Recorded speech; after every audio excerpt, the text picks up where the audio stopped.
ఏదైనా పని చేస్తే రిజల్ట్ ఆలోచించకుండా పని అయితే చెయ్యం. అది రిజల్ట్ పాజిటివ్ గా అయినా రావచ్చు, నెగిటివ్ గా అయినా రావచ్చు. కానీ చేసే ముందు 10 సార్లు ఆలోచించాలి అంటారు. మిగతా వాటికైతే ఈ ఫార్ములా అప్లికేబుల్ అవుతుంది. కానీ కిచెన్ లో ఏదైనా పని చేసేటప్పుడు ఆచితూచి అడుగు వేస్తే ఎలా చేసినా సరే తినగలిగేలానే ఉంటుంది. మరీ తినకుండా చండాలంగా అయితే రాదు. వీడియో స్టార్టింగ్ ముందు ఇలాంటి డైలాగులన్నీ చెప్పాలంటే మనం ఏదో ప్రయోగం చేసి ఉండాలని దాని అర్థం. ఇంతకీ నేను చేసిన ప్రయోగం ఏంటో తెలుసా? Home made cone ice cream అన్నమాట.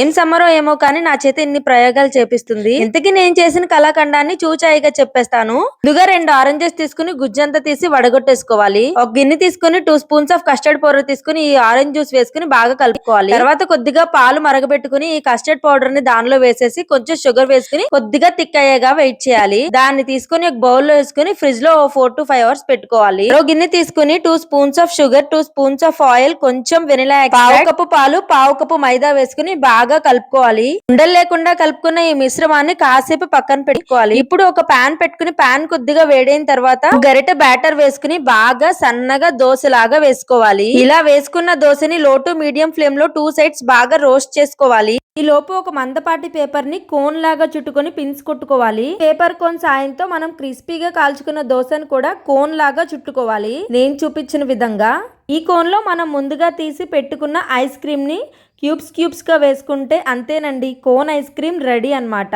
టేస్ట్ చాలా బాగుంది. ఏం చేశానని చెప్పట్లేదు, కోన్ టేస్ట్ కూడా చాలా బాగా వచ్చింది. ఖచ్చితంగా చెప్తున్నాను, దీని హెల్దియర్ వర్షన్ ని తప్పకుండా మీ ముందు మళ్ళీ ప్రెజెంట్ చేస్తాను. అప్పటిదాకా ఈ ఐస్ క్రీమ్ ఎలా ఉందో మీరు కూడా ట్రై చేసి కమెంట్ చేయడం మాత్రం మర్చిపోకండి. మరో వీడియోతో మళ్ళీ కలుద్దాం. Bye bye.